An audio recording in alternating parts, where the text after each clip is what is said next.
Hi, I'm Kristen. And I'm Linda. And I'm part of the Dean team. And I'm part of the Travel Time Memos. And this is my mama. Some of you may have seen her in past vlogs. We are having a mom-daughter weekend at Jekyll Island. We're gonna show you some of the best things to do here. What do you think? Are y'all ready for an adventure? Let's go! With no traffic, Jekyll Island, Georgia is about 5 hours from Myrtle Beach. Jekyll Island is a state park, so all vehicles are required to pay a parking fee. It's $10 per day, which is valid until midnight. You can purchase it online or at the gate. There's also an annual parking fee of $100 per year. Bicycles and pedestrians can enter through the entry gate at no charge. We decided to stop off at Horton House on our way over to Driftwood Beach because it was on the way. It's right on this road, so why not? William Horton decided to travel to Georgia in 1735, and like many other passengers on his ship, he paid for his passage, so he was given 500 acres for that. He was an adventurer. He left his wife and 2 young sons in England and didn't get to see them for 5 more years. He returned and brought his family back. When he first arrived in 1736, it could not have been more isolated. He was the first European to occupy this land and was responsible for the first sustainable farm. This gives you an idea of all of the pathways. The distance from north to south is approximately half a mile. Horton Pond is over that way. Could you imagine just leaving everything you know, getting on a ship and hoping for the best? Yeah, just come over on a ship, leave your family for 5 years? Yeah. Oh, wow. This is cool. And there's probably an upstairs and a downstairs. It says the settlers at St. Simon's Island would have suffered without his assistance for his farming that he brought to the area. The building is what's made, they call it a tabby house, which is made out of local things that you could find in the 1730s. Sand, oyster shells, water, and lime, and it's widely used in coastal communities. And we do see stuff like this in South Carolina, as well as Georgia, and even like up in northern Florida. Right across from this, we came over here to see what it is. It's a burying ground. Holden would love this. Of a French guy. He would say, there are ghosts here. I also want to point out, there are so many historic signs and paths that you can take that are easy to get along. You can bring a bike or a stroller, and the paths are highly shaded by the gorgeous trees too, which is very nice. This is talking about the family that inhabited the area after the Horton family. It gives you their family tree and more information as the legacy continues. 5 generations made Jekyll Island one of Georgia's most romantic golden isles. Let's check this out. Here's the burial ground for the family. 1850, he passed on at 36 years of age. People also put shells up on here. What a peaceful resting place. Yeah. When you come to Driftwood Beach, there is parking all along here, so you will know where you are. You follow Google Maps, it'll take you right there. And then there's a pathway to get over to the beach, which is over in this direction. There's a place to park your bikes along this path. Here are some of the rules of Driftwood Beach. One of the most important things is no cutting or taking the limbs or roots. Don't feed the wildlife. You can bring pets, they just must be leashed.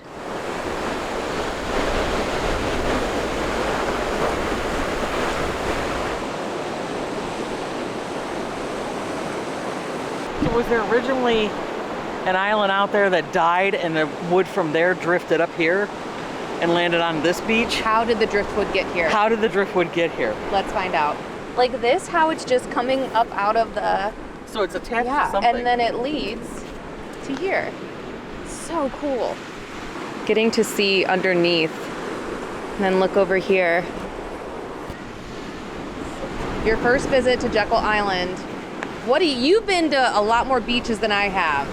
What do you think of Driftwood Beach? I've never seen a beach like this. I didn't realize it would go on for miles and miles. Like there's several entrances here. Yeah.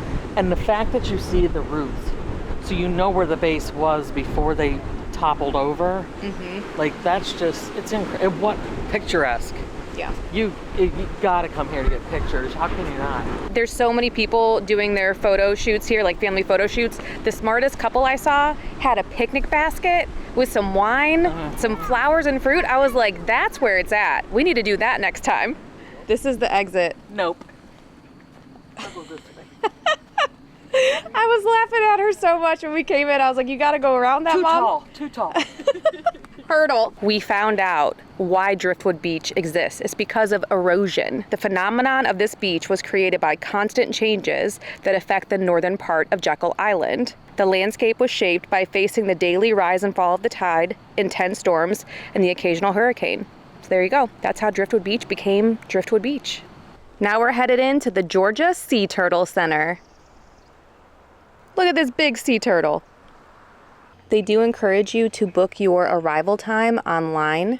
Hours are 9 to 5 daily. The Georgia Sea Turtle Center is $11 for ages 13 and up, $9 for ages 4 through 12, and free for kids 3 and under. Who made these tracks?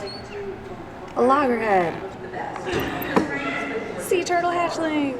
This is information about the diamondback terrapin.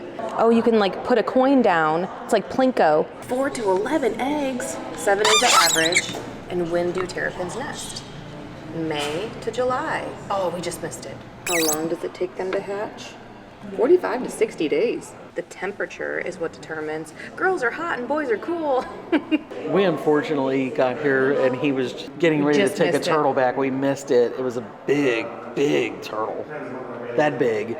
And that big. He said he had the bends and they put him on a IV drip. Oh. And he's in rough shape, so they took him in the back to try to rehabilitate him because you want to save as many as you can. Right. They're important. They're important to the ecosystem. Yeah. You know, without the turtles, well, gosh, we just wouldn't be happy. This tells you all the different kinds of sea turtles in Georgia. I did not realize there were this many kind. Hawksbill, Kemp's Ridley, leatherback, green, and then the loggerheads. This is the one I feel like we always think about, but there are 5 species. There are a couple more games over here that you can play. Sea turtles have great vision. They use light and color to navigate. They really do not like the bright light because that is disorienting for them. This is a safe alternative, and this is turtle friendly. Here they'll give you a tally how many nests there are in Jekyll and how many there are in Georgia. Well, hello, buddy. Hi. Oh my gosh. Oh, Frank Sriracha. So he got here in August of 2023. There's a discovery station, so you can look through these, a microscope and a macroscope. Oh my gosh, Skyla would love this. There we go. Yeah, Skyla would love this. We get to be the vet, choose the turtle we want. Let's see, we're gonna help out Jenny. Okay, there's the x-ray. Oh, we're gonna draw some blood. Make our diagnosis. An infected boat propeller injury. They have such a nice treatment area. This shows you everything in their treatment room, so you can learn more about the different areas and what they're used for. So this is where they place the eggs that come from patients that were hit by cars. Cold laser therapy, where they can help heal wounds. Archelon is a genus of extinct sea turtles that lived about 65 to 75 million years ago. It's a long time, buddy. Over here you learn about things that we can do to help the sea turtles, the different obstacles that they face. So you can lift these panels and find out what we can do. Turn out the lights. Sea turtles dig the dark. Anemones came to us back in January as the cold stone sea turtles. So they actually had been down in Florida, hanging out in those more mild waters, and then we had a big cold front come through that brought all that snow here in the south, and that caused this turtle to actually become cold stunned, or basically hypothermic. Their body temperature was way too low, and they washed up because of that. And during that washing up process, this turtle did get pretty beat up. So we're just kind of picking up that thing, all that skin out of there. Now we're headed to the rehabilitation pavilion. Oh my gosh, we're gonna see turtles, Mom. I'm so excited. So this gives you an example of what happens to the sea turtles when they're struck by boats. And it says each year in Georgia, 20 to 40% of sea turtle injuries are a result of boat strikes. Over here, it tells you how many sea turtles they have released and which kinds. I don't know if they're out here because it's probably chilly, but here's an area for box turtles. There are several tanks the whole way around. So you can take a look and see all of these turtles that they're helping. Look, you can see he's missing a flipper. Oh, and if you can't see it, you can see it off the mirror. Oh yeah, and you can see him up top. Okay, that's cool. This is Basil that we just showed you, and he had hypothermia. So they tell you all of their names and why they're here. I am amazed by how many of these turtles get pneumonia or hypothermia. Here's a QR code where you can scan and learn more about what they're doing, and you can help adopt the turtles. This is a new patient. He doesn't even have a name yet. These are some of the new patients that just arrived. These are diamondback terrapin hatchlings. Oh my gosh, you are so cute. You're so cute. Oh my gosh. How old are they? 4 months? Oh my gosh. This talks about how they weather the elements. So it says they are normally good at avoiding getting too hot or too cold. Cold stunning results from sudden drops in temperature or long periods of cold water. That's nutmeg over there. Oh my gosh, nutmeg, lavender. Lavender. Over here we have sage and turmeric. I cannot take it with these names. I literally cannot stop smiling.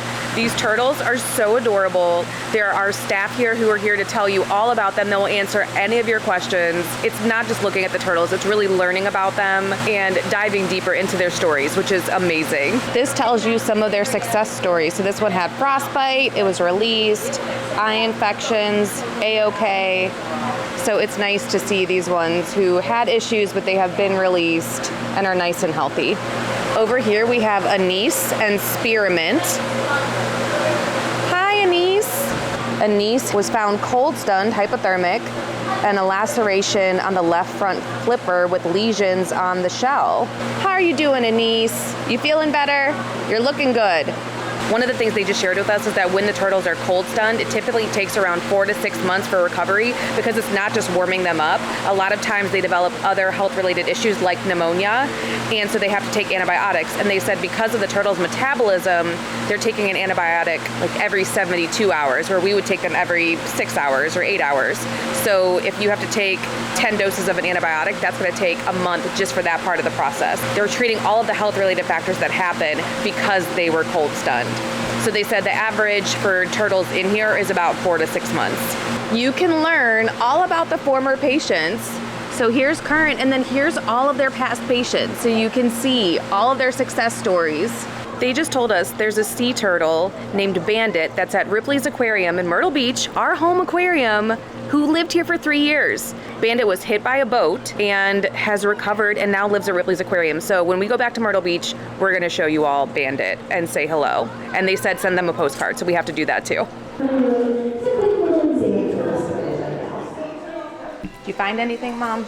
I did. What did you find? I can't show you this. Oh, okay. This is for you. But I collect magnets where I go, so I got a magnet. And then the grandkids have started putting stickers on their cups. So I got stickers for their cups, and I got me a hat, but usually Chris steals it, so it's for me and Chris. It's really for Dad. What'd you think, Mom? I loved it. I'm so happy we came. Got to see, probably about 12, 15 turtles? At least a dozen. Yeah, at least a dozen. I could not stop smiling. Those turtles are adorable, and what they're doing to help them and to educate is amazing. Yeah. So it's only $11 for adults to come here, and the entry's more of a donation to help care for the animals. I would Absolutely. pay $100 to help these sea turtles. Yeah. They're so sweet. I spent $50. I did my part. You did. One of the things I loved about that facility, even though the indoor part is pretty small, there are a lot of interactive elements that kids will love that are going to teach them, but they're also going to get to play a little bit. And then them having that area where they actually show you the work that they're doing to help the sea turtles. Like we got to see Anise, but the best part is going back into the hospital and getting to see all of those sea turtles. And again, just how they answered every question that we had. I feel like we learned a lot. If you can make it out to hang out with these sea turtles, it is a good day out. You're gonna smile a lot, guaranteed. Now we're gonna check out the Glory Beach Boardwalk, which is right by the soccer complex. We just put it in on Google Maps. This is where it brought us, and it looks like a beach access. So let's check it out. Here's the soccer complex and lots of parking, and this is where we head in. The morning sunrise peeking through the trees, gorgeous.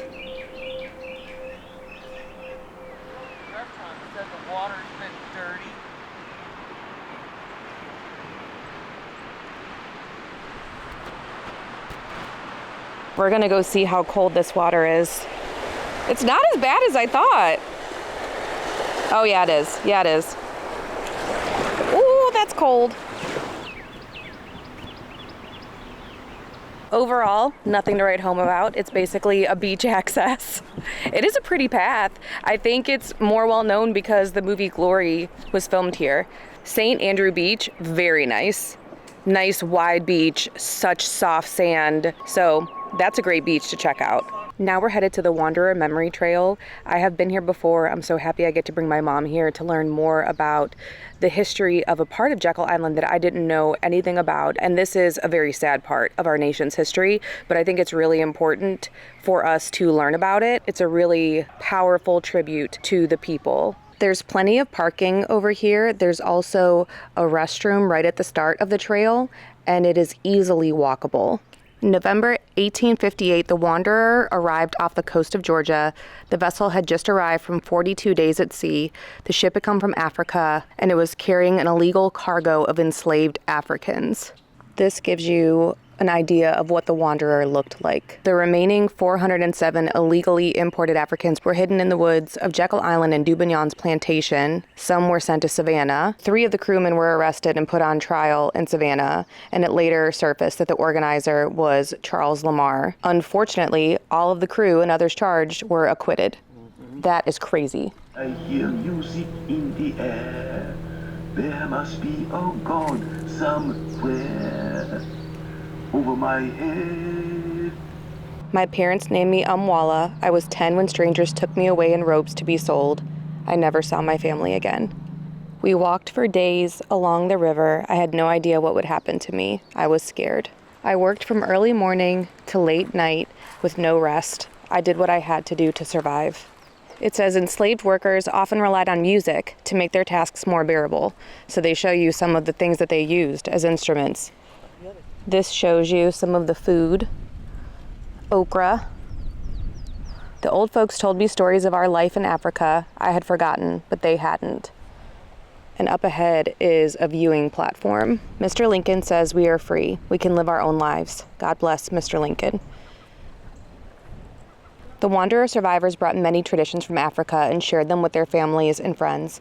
Their songs, stories, food, and folkways are part of a popular culture that connects all of us today. This is the St. Andrews Wildlife Viewing Platform, and this is basically the end of the path. So peaceful.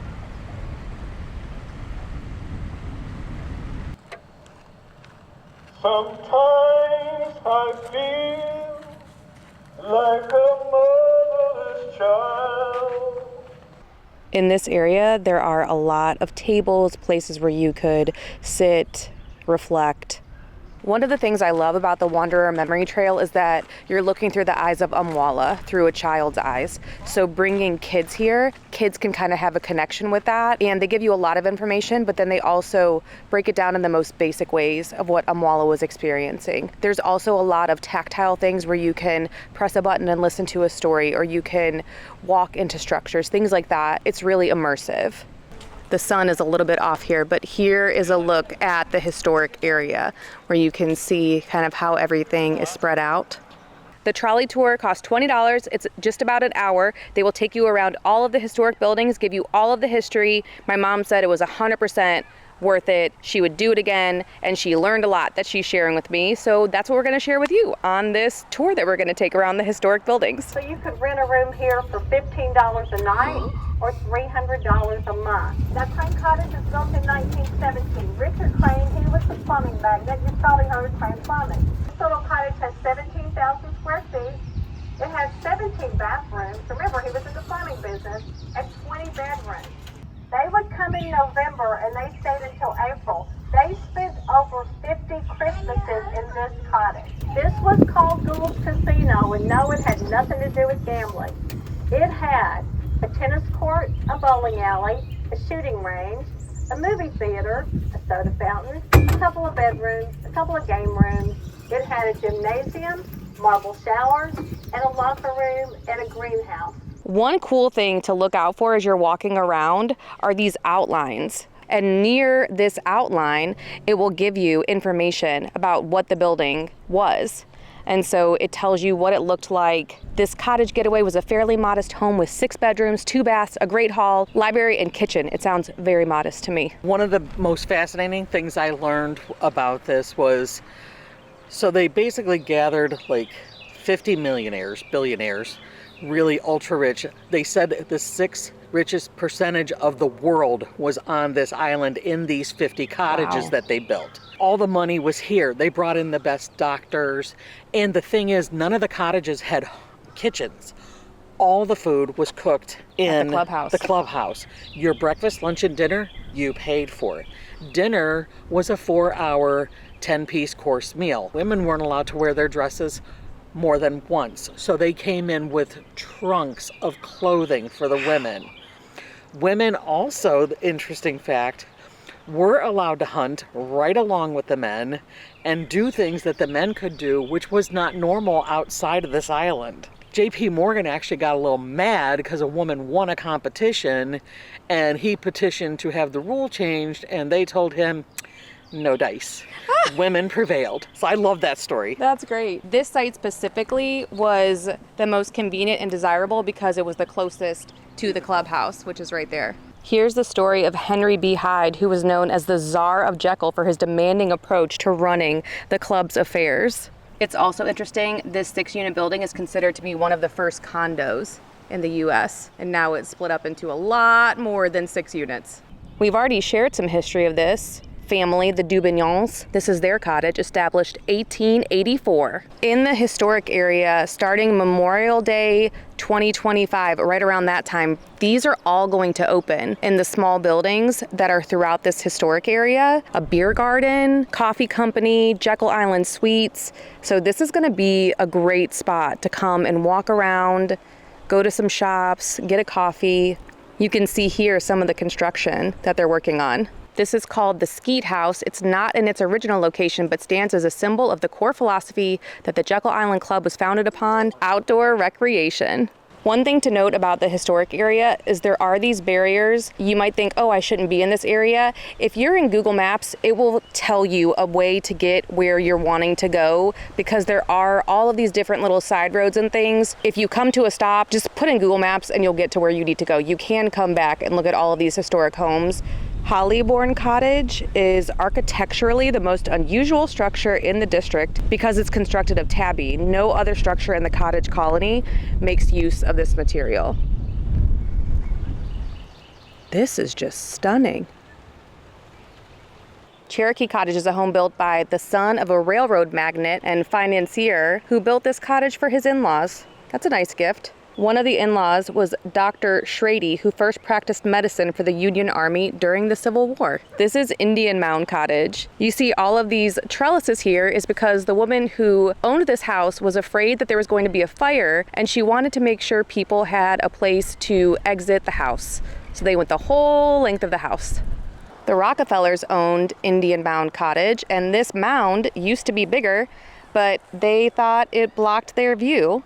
So they were going to shave it down, and then they realized it was not a burial ground. It was where there's like trash, basically, as in like broken pots and things that were discarded. So that's what was inside that mound. Today, my mom got to go into Mistletoe Cottage on her trolley tour. You get to go into one building. You come in this door here, and this is the grand staircase. So they called all the millionaires, because when they bought the island, they bought it lock, stock, and barrel. They called the people that own cottages and said, if you would like to come and get your stuff out of your cottage, we don't have a problem with that at all. You're more than welcome to. Except for one family, they said, we don't want that stuff. People were coming over in their little boats because we didn't have a causeway back then, and they were stealing little things like this. They were stealing light fixtures. Well, the state didn't like that. Annie DeCamp was the lady of this house, the Mistletoe Cottage, and she loved to throw parties here on Jekyll. And this is the butler's pantry. Mistletoe Cottage is the only one they had a little pantry, so they would bring the meals over from the clubhouse, but they would serve them out here because she liked to entertain. They would put blankets out and have some picnics. This is Goodyear Cottage.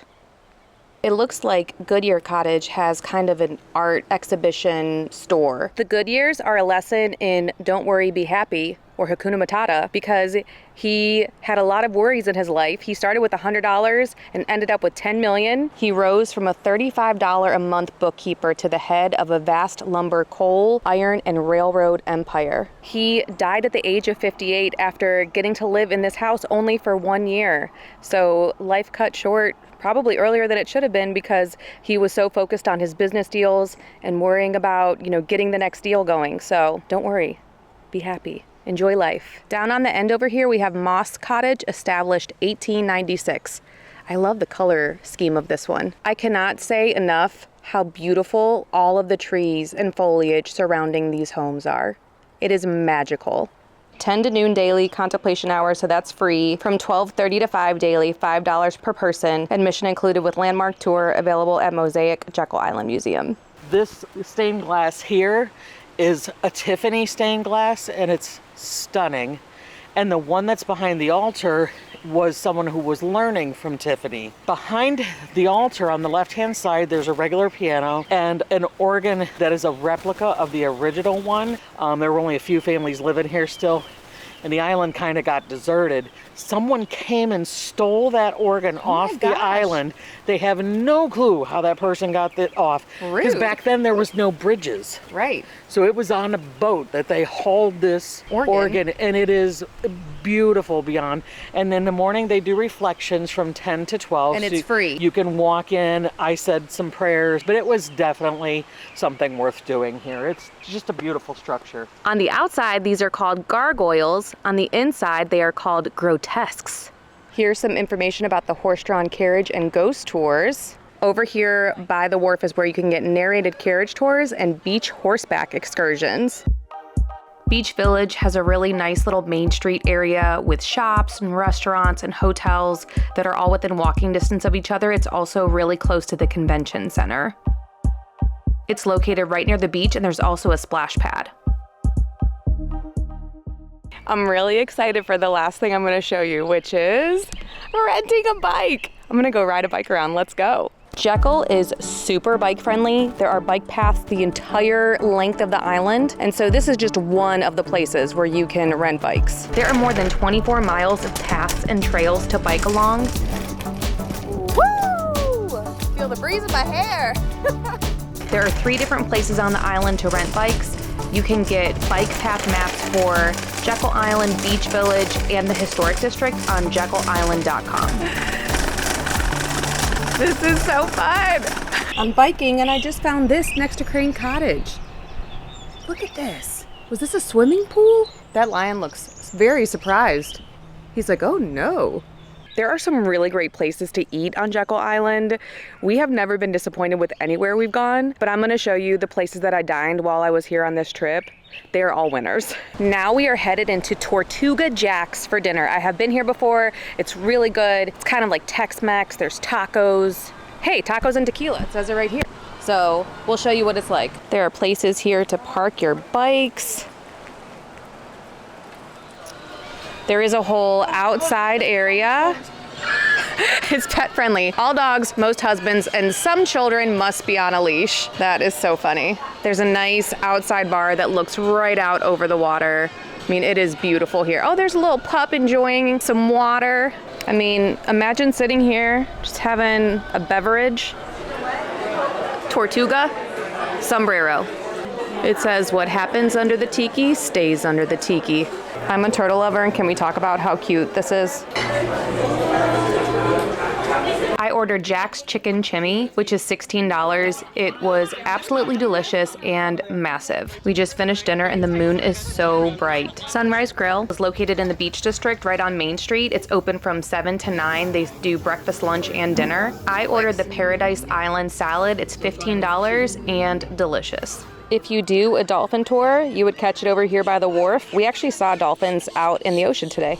The wharf is located at Jekyll Island Club Resort, so it's in the Historic District. This is the fried green tomatoes with smoked bacon, caramelized Vidalia onion, and blue cheese. I cannot recommend the shrimp and grits enough. It comes with tomatoes, bacon, and mushrooms. For dessert, we got the caramel banana pudding, burnt sugar, vanilla wafers. Absolutely gorgeous sunset from the wharf. Can we live here? Can we never leave?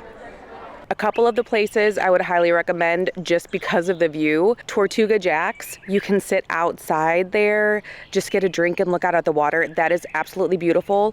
And the wharf has one of the most exquisite sunset views. Because Jekyll is an island, it does kind of matter where you stay of how your experience will be, because you will just want to look out at the water or walk out to the water.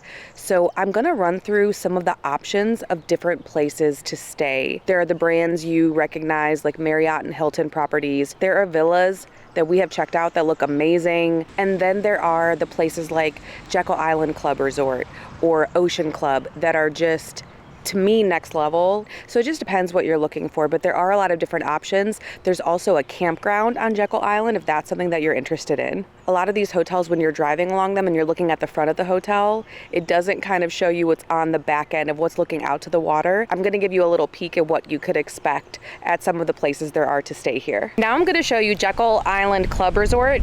Even if you're not staying here, this is a must-see location. It really speaks to the history of the area. There's a croquet lawn out front. You can come get a coffee here or eat here. It's right in the heart of the historic area. So the historic buildings kind of surround Jekyll Island Club Resort. So if you're coming to this area, you're going to see it. It's also right across from the Wharf restaurant. The way I would describe this place is very historic, bougie, classic. You come here and you forget your worries. It is just an amazing spot to relax, walk around, explore. So we highly recommend checking this out. Also along the river here, there's a beautiful path to walk. What is your take on Jekyll Island Club Resort? It's very, very nice. We're used to Charleston. This is even more relaxed, less touristy. Tons of history here. Really, really incredible. I'm blown away. She wants to live here. Oh. She said, where's my gazillionaire? Yeah, where's my Rockefeller and JP Morgan and all those guys that built this stuff? We learned up top there, this whole area is a suite, and they said it is always rented out. Jekyll Ocean Club is the modern edition of the famous historic Jekyll Island Club Resort. There are 40 beautiful suites. It is the peak of luxury. Villas by the Sea is a great option for larger parties coming together. There's studio 1, 2, and 3 bedroom options. There's a big swimming pool, perfect for families. The villas have wonderful views, and there's a lot of beach access points. Also, we saw dolphins here. The Westin is located in Beach Village, and it's within walking distance of the convention center. It definitely feels upscale and a little bit more businessy. The Courtyard and Residence Inn is the newest hotel on Jekyll. They share amenities including the island's largest pool, easy beach access. It has a very cool vibe and is probably the nicest courtyard and residence I've ever seen. Holiday Inn probably has the biggest panoramic view of the ocean. This property definitely caters to families. Hampton Inn & Suites does not have a beach view. You have to walk through the Maritime Forest Boardwalk to get to the beach. Thank you so much for coming along with us to Jekyll Island. I had such a great trip with my mom, getting to spend time together and explore this island. She has started her own YouTube venture at Travel Time Memos. If you want to go check her out, we wanted to show you some of the top attractions at Jekyll, things that you shouldn't miss while you're here. But when you come to Jekyll, the main thing you should do is just relax and soak it in. That is what this island is all about. Coming here, you feel like you are cut off from everything else in the best way possible. Everywhere you look, it is untouched and beautiful, and that's what we love about it here. I wish we could share Skylar and Holden's perspective. There are things that kids would really enjoy. You can do dolphin tours, you can do ghost tours. There is a water park in the warmer months. The kids would have loved Driftwood Beach. I can't wait for them to see that one day eventually. So there is a lot for families to do together. The Sea Turtle Rescue Center, for sure. Another great thing would just be renting bikes and going around and exploring, stopping and reading some of the signs, taking in the sights, seeing some wildlife. Actually, one of the locals just told me about Horton Pond. We showed you Horton House in this video. If you go to Horton Pond, there's a place to park right by it, and you are guaranteed to see gators there, pretty much. So it's like a wildlife viewing area that's safe to go to, but you can see gators. So next time we come back, we're definitely doing that. My mom does not want to leave Jekyll Island. She had the best time here, and so did I. It was just so nice to be together. If you're missing Scott, Skyla, and Holden, they will be back for the next vlog. Thank you so much for coming along with us, and we'll see you soon. Be sure to like and subscribe. And as always, keep adventuring!